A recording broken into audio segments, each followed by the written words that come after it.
Hi guys, my name is Lisa. I'm a first-time mom. I have a son who is 6 months old now. His name is Caleb. And today I just wanted to share some things that I wish someone had told me before I started my breastfeeding journey. For me and my son, breastfeeding was a pretty rough journey in the beginning. We had a lot of ups and downs, and there were definitely moments where I felt like I couldn't do it. So I hope that these things that I wish someone had told me will help you guys and encourage anyone who is on their breastfeeding journey. So the first thing I wish someone had told me is that breastfeeding is the hardest thing to adjust to postpartum. And I think a lot of moms can relate to me. Just your breasts have never been used for any sort of purpose other than just existing, and then suddenly you have like a little person sucking on your breast every 2 to 3 hours. And if you can just imagine that, it's very new, it's very strange, and it was really hard. Emotionally, mentally, and then physically, it was just draining. I wish that someone had told me that just so I could have expected it and it wouldn't have thrown me for such a loop. The second thing I wish someone told me is that breastfeeding is a learning process, and it's a learning process for you and for baby. And if anything, I feel like it's more so for baby. I mean, you help to position and help the baby get a good latch, but baby is learning how to suck efficiently, how to have a good latch. And it's definitely a collaborative effort, so don't take that burden all on yourself.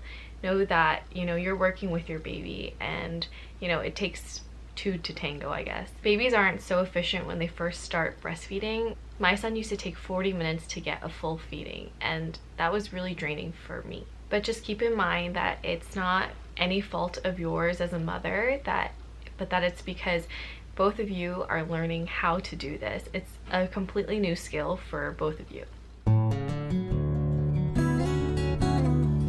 The next thing is research before you give birth on how to get a good latch.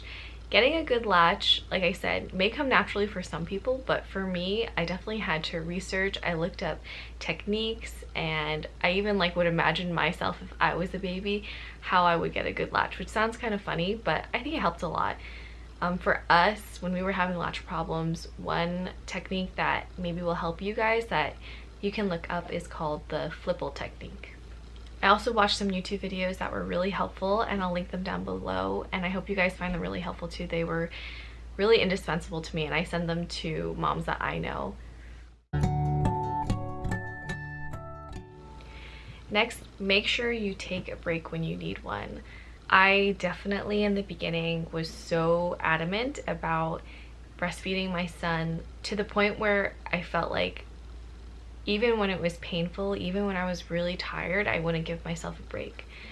But my husband was really good about sometimes even forcing me to take a break, and I think that that was really good for our breastfeeding journey in the long run.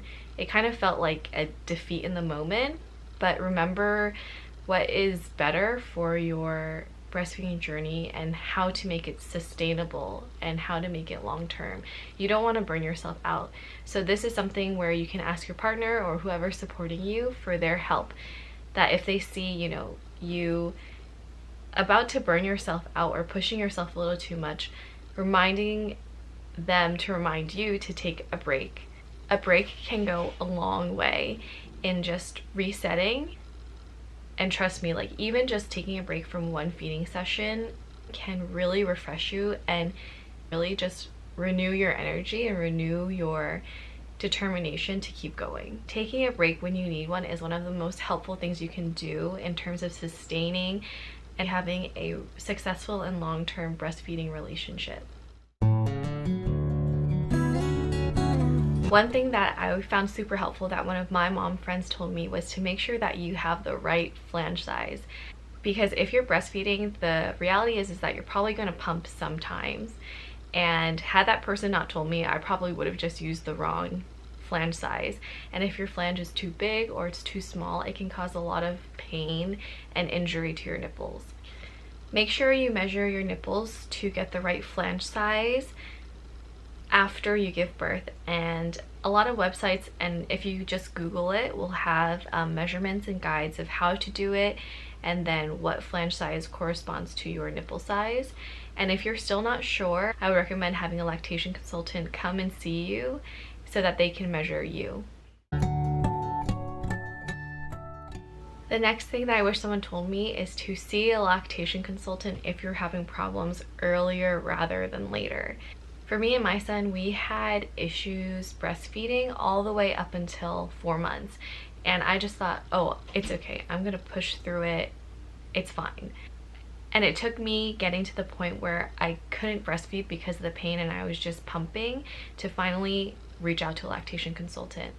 And how you actually find a lactation consultant, which is surprisingly and unfortunately not easy. Like, if you just Google lactation consultant near me, at least for me in my area, which should be relatively easy to find considering I live, you know, near New York City, should be easy. So I'm going to tell you guys how to find a lactation consultant. If you go to La Leche League website, there's a tab on the top that says get help, and then you'll find whatever country you're in and you'll click that link. For me, it's the United States. And then you'll see on the page find local help, and if you click that, you put in your zip code and it'll give you La Leche leaders that are near you. So they'll give you the contact information and you can just reach out to any of them and ask them, hey, like, do you have any lactation consultants that you can refer to me? And all of the ones that I have had contact with, the La Leche leaders, have been really helpful, really kind. And one of those leaders actually referred me to the lactation consultant that came to see us, and we were able to finally figure out what was wrong and fix it.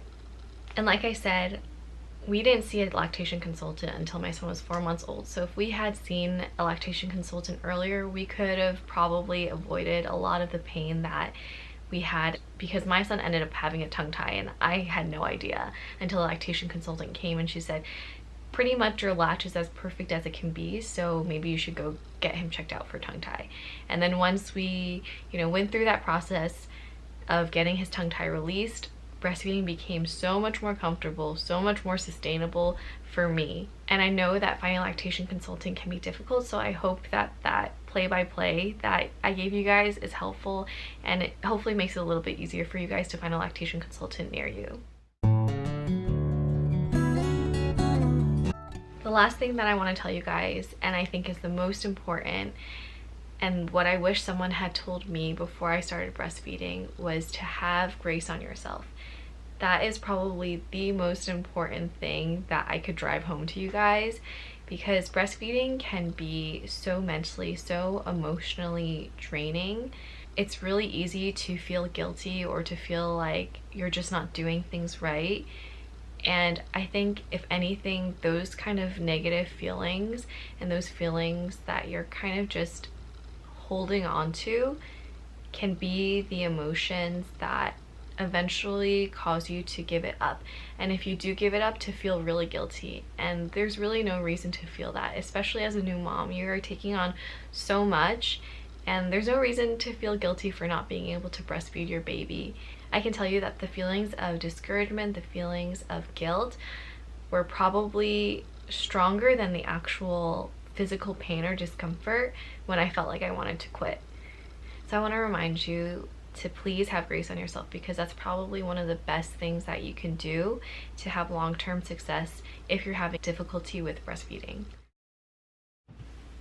So I know this video was not necessarily tips and tricks, but there are still things that I think are so important that I wish someone had told me, even just like those emotional reminders to, you know, give yourself grace, that it's not easy, that it's a learning process. I think those are really important things to internalize and to remember, because breastfeeding, yeah, isn't just a physical thing. It's a very emotional and mental task. And so, you know, you need those reminders to keep yourself going, to keep going on. And then eventually, you know, things will fall into place. And if they don't, that's okay too. You know, there's no reason for you to feel guilty, especially for moms who are struggling with breastfeeding in the beginning. I hope that this is really helpful and that you keep these things in mind. So I hope you guys found this helpful, and if you have any comments, please leave them below. any similar experiences or any other encouragements for breastfeeding mamas, yeah, just drop a comment below. I hope you guys found this helpful, and I'll talk to you guys next time. Bye!